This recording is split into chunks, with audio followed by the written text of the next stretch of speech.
तरी तू पंढरीशी जाई एक वेळ.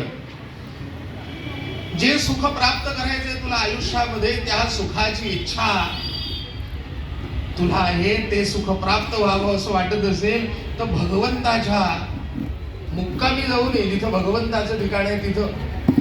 मग त्या गोकुळवासियांना इतरत्र कुठेही जाण्याची गरज पडू नये म्हणून गोकुळामध्ये भगवान गोपाल कृष्णांनी ही सुखाची लयलूट केली आणि त्या गोकुळवासियांना आनंदाची प्राप्ती करून दिली. किती सुख झालं, किती भाग्य त्या गोकुळवासियांचं, ज्यांना भगवान गोपाल कृष्ण आपला शेजारी म्हणून लाभला. कृष्णासारखा शेजारी मिळायला भाग्य लागतं. कृष्णासारखा शेजारी नाही तर आपली शेजारी पंढरीनाथ. कृष्णासारखा शेजारी मिळाला गोकुळवासियांचं भाग्य. हे शास्त्रकारांनी शब्द वापरले, अहो भाग्यम नंद गोप व्रजौकसाम यन्यमानंदम पूर्ण ब्रह्म सनातन. ज्यांना कृष्ण सखा म्हणून मिळाला, आपला मित्र म्हणून मिळाला, शेजारी म्हणून मिळाला, त्यांचं भाग्य किती थोर. पण कृष्ण कोणालाच देव वाटला नाही त्यावेळेला. कारण कृष्ण जर देव वाटला असता तर कृष्णाचं अवतार कार्य पूर्ण व्हायला गेलं नसतं. तो यशोदेला आपला मुलगा वाटला, याच्यातच त्या अवतार कार्याचं वैशिष्ट्य आहे. पंढरीनाथ महाराज. म्हणजे कृष्णानं यशोदेला आपला मूल मानाव मुलगा वाटला तो कृष्ण यशोदेला, याच्यातच सगळं चरित्र आहे.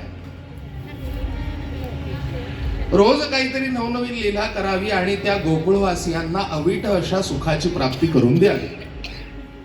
रोज काहीतरी नवीन लीला. कधी कोणाची छेड काढ, कधी कोणाची मस्करी कर, पण ह्या सगळ्या गोष्टीतला हेतू मात्र शुद्ध होता. हेतू मात्र एकच होता, तो म्हणजे त्या गोकुळवासियांना सुखाची प्राप्ती करून देणे. आपणही सुखासाठी धडपडतो, पण आपण ज्या सुखासाठी धडपडतो ते सुख आहे अशाश्वत, आणि भगवंतानं जे सुख दिलं ते आहे शाश्वत. म्हणजे ज्या सुखाची सुरुवात आनंदानं होते आणि शेवटही आनंदानं होतो ते शाश्वत, आणि ज्या सुखाची सुरुवात आनंदानं होते पण शेवट मात्र दुःखानं होतो ते अशाश्वत. मग भगवंतानं अशाश्वत सुख दिलं नाही, भगवंतानं शाश्वत सुख दिलंय. म्हणून इतकी वर्ष झाल्यानंतरही कृष्ण चरित्रामध्ये नेमकं काय आहे हे माहिती असूनही, गोपाल काल्याचं कीर्तन कसं असतं हे 10 वेळा ऐकलं असूनही आपल्याला प्रत्येक वेळी गोपाल काल्याचं कीर्तन ऐकायची इच्छा होते. कारण कृष्णानं जे शाश्वत सुख दिलंय